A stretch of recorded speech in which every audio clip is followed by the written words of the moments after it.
ମୁଁ କେତେ ଦିନ ହେଲା କହିଲିଣି କଣ୍ଟାଟା ବାହାର କରିଦିଅ କିନ୍ତୁ ଏ ଲୋକ ଯେମିତିକି ରାଣ ଖାଇଛି, ଯେପର୍ଯ୍ୟନ୍ତ ମୋ ପଛପଟେ ନ ପଶିଛି ନା ସେ ପର୍ଯ୍ୟନ୍ତ ଏ କଣ୍ଟା ବାହାର କରିବେ ନାହିଁ। ଓଏ ଇଆଡେ ଶୁଣ, ଆମ କାମ ହେଉଛି ଅପରାଧୀକୁ ଡକେଇବା, କଣ୍ଟା ବାହାର କରିବାକୁ ନୁହେଁ।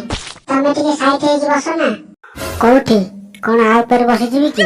କଣ ଆଉ କହିବି, ଏମିତିକା ଅଜବ ଗୁଜବ ଲୋକ ଆମ ସାଥିରେ ଅଛନ୍ତି। ଆରେ ଭାଇ ତମମାନେ କଣ ପାଇଁ ଛିଡା ହେଇଛ? କଏଦୀ ଫଏଦୀ ଡକାଅ। ଆରେ କଏଦୀ ପ୍ରଥମରୁ ଛିଡା ହୋଇଛି, ଆପଣଙ୍କୁ ସିନା ଝଗଡାରୁ ଫୁର୍ସତ ମିଳିଲେ ଯାଇ ଦେଖିବେ। ଇଏ କଣ କଏଦୀ ଛିଡା ହେଇଛି? ଓଏ ଇଆଡେ ଦେଖ, ଇଏ କଏଦୀ। ଆଉ ଆପଣ କଣ ଯାଦୁଗର ଲାଗୁଛି କି? ଆରେ ଇଏ କଏଦୀ ନା ମାଙ୍କଡ? ହେ ମୋର ମଜାକ ଉଡାଉନି କହୁଛି। ତୁମେ କାର୍ଯ୍ୟ ଆରମ୍ଭ କର। ଆଚ୍ଛା ବେଟା ଚିଙ୍ଗୁ, ମତେ ଜାଣିଛ? ହଁ ହଁ ବିଲକୁଲ। ଆପଣଙ୍କ ବାପା ଜଣେ ସିଧା ସାଧା ଲୋକ ଥିଲେ, କିନ୍ତୁ ଆପଣ ନମ୍ବର 1 ନିକମା, ମିଛୁଆ। ମିଛ କହି କହି ଲୋକକୁ ଠକୁଛନ୍ତି, ମିଛ ସାକ୍ଷୀ ବନେଇ କେସ୍ ଜିତୁଛନ୍ତି। ଆପଣଙ୍କୁ ତ ଲୋକେ ଦେଖିଲେ ଚିଡୁଛନ୍ତି, ଏମିତିକି ବି ଆପଣଙ୍କ ସ୍ତ୍ରୀ ମଧ୍ୟ ଆପଣଙ୍କ ଉପରେ ବିରକ୍ତ ହୋଇ ଆପଣଙ୍କୁ ଛାଡି ପଳେଇଲେ। Order order. ଆରେ ଆବେ ତୁ ତ ପୁରା ମୋର ପୋଲ ଖୋଲିଦେଲୁ।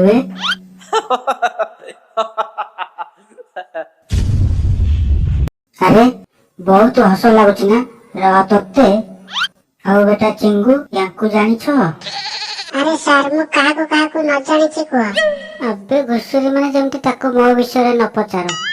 ଇଆଡେ ଶୁଣ, ଇଏ ହେଉଛନ୍ତି ରାମୁ କକାଙ୍କ ପୁଅ। ୟାଙ୍କ ବାପା ଜୀବନର ସବୁ ରୋଜଗାର ଲଗେଇ ୟାଙ୍କୁ ପଢେଇଲେ ଆଉ ଲେଖେଇଲେ, କିନ୍ତୁ ଇଏ ଗୋଟେ ବି କାମ ଶିଖି ପାରିଲେ ନାହିଁ। ଇଏ ପୁରା ଜୀବନ କେବଳ ଝିଅଙ୍କ ଚକ୍କରରେ। ଆଉ ହଁ, ମୁଁ ଆପଣଙ୍କୁ କହିଦଉଛି, ୟାଙ୍କର ଚକ୍କର ଆପଣଙ୍କ ବୋହୂ ସାଥିରେ ବି ଅଛି। ଆରେ ଅର୍ଡର।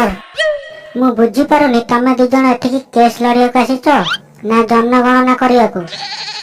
ଆଉ ଜଜ୍ ସାହେବକୁ ଜାଣିଛ? ସେଟା ଖବରଦାର କହିଦଉଛି, ତମ ଦୁଇ ଓକିଲ ଭିତରୁ କିଏ ବି ଏ ମାଙ୍କଡ ମୁହାଁକୁ ମୋ ବିଷୟରେ ପଚାରିବ, ତେଣୁ ବିନା ଦୋଷରେ ଭିତରେ କରିଦେବି। I am sorry my learn.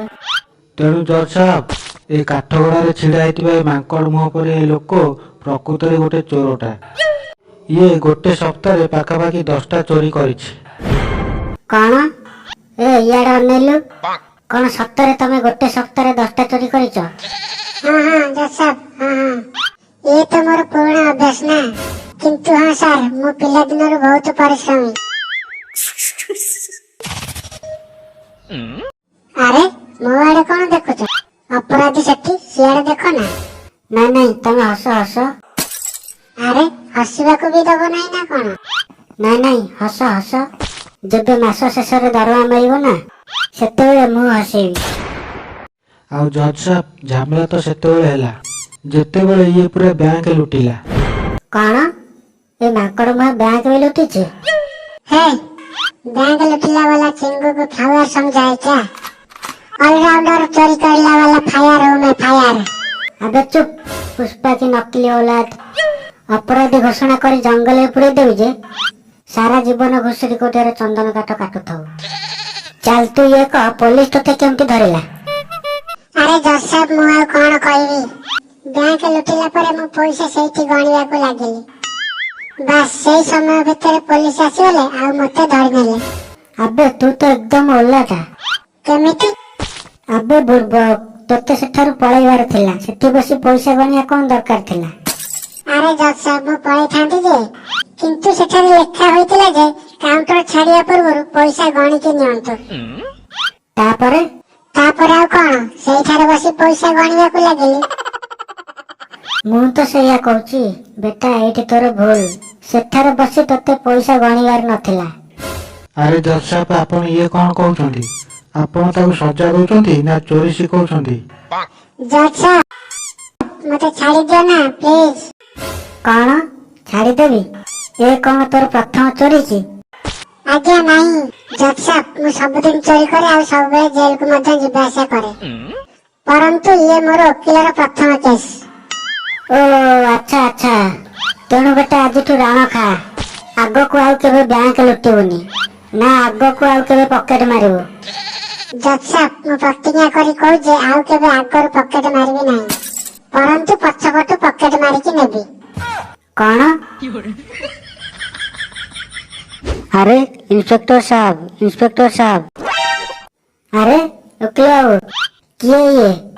हे किए तू हाँ ଇନ୍ସପେକ୍ଟର ସାହେବ, ମୋତେ ଗୋଟେ ରିପୋର୍ଟ ଲେଖିବାର ଥିଲା। अबे ये पुलिस स्टेशन में एटा हेउची कोर्ट कोर्ट କଣ? ଏଇଟା କୋର୍ଟ? ସରି ଜଜ୍ ସାହେବ, ମୁଁ ଭାବିଲି ଏଇଟା ପୋଲିସ ଷ୍ଟେସନ। କଣ ଆଉ କରିବି ଜଜ୍ ସାହେବ, ମୋ ସ୍ତ୍ରୀ କୁଆଡ଼େ ପଳେଇଛି ଯେ ଖୁସିରେ ମୁଁ ପାଗଳ ହେଇଗଲିଣି। କୁଆଡ଼େ ଯିବି କ'ଣ କରି କିଛି ଦେଖାଯାଉନି। अरे केमितिया लोक तू यार स्त्री पळेइबार खुशी मनाउ ଆରେ ତମେ ଛିଡ଼ା ହୋଇ ତା ସହିତ କ'ଣ କଥା ହଉଛ? ବାହାର କର ତାକୁ ଏଠୁ।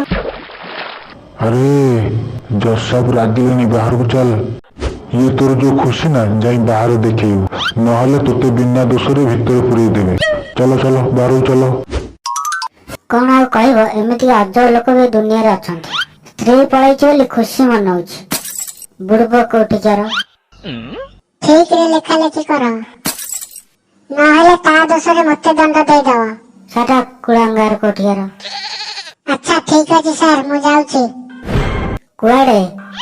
ଆବେ ଘୁଷୁରୀ କୋଉଠିକାର। ଏଠି କ'ଣ ବାହାଘରକୁ ଆଇଛୁ ନା କ'ଣ? ମିଠା ଫିଠା ଖାଇବୁ, ଘରକୁ ପଳେଇବୁ। ଏବେ ତ ଫଇସଲା ଶୁଣେଇବାକୁ ଦେ। ଆରେ ଶୁଣାଅ ନା, ବେକାରଟାରେ ଘଣ୍ଟା ଘଣ୍ଟା ଧରି ଛିଡ଼ା କରେଇଛନ୍ତି। ଓକିଲ ସାହେବ, ଏ ମାଙ୍କଡ଼ ମୁହାଁ ବ୍ୟାଙ୍କ ଲୁଟିଛି। ୟାର କିଛି ଠୋସ୍ ପ୍ରମାଣ ଅଛି ଆପଣଙ୍କ ପାଖରେ? ହଁ ଜଜ୍ ସାହେବ, ପ୍ରମାଣ ଥିଲା। ପ୍ରମାଣ ଥିଲା? ୟା ମାନେ କ'ଣ ଏବେ ନାହିଁ? ଜଜ୍ ସାହେବ ସେ ହଜି ଯାଇଛି। ହଜି ଯାଇଛି? ହେ ଭଗବାନ, ମୁଁ ଏ ଶୁଣିବା ପୂର୍ବରୁ କାଲା କାହିଁକି ନ ହେଇଗଲି? କେମିତି ହଜିଗଲା?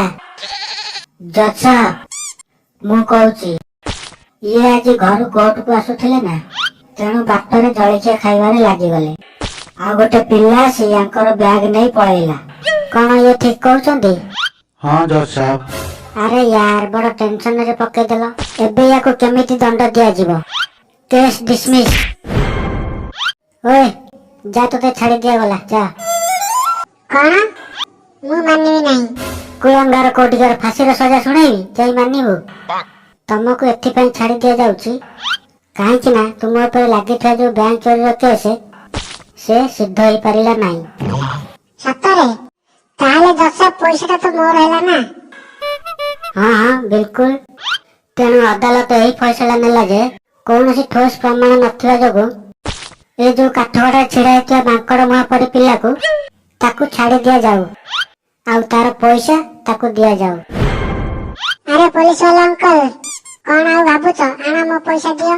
ହଁ ହଁ ହଁ, ମୁଁ ପ୍ରଥମରୁ କହୁଥିଲି ଯେ ଇଏ ମୋ ପଇସା ବୋଲି। ଆଚ୍ଛା ଠିକ ଅଛି ଅଙ୍କଲ, ମୁଁ ଯାଉଛି, କାଲି ଦେଖାବ ପୁଣି।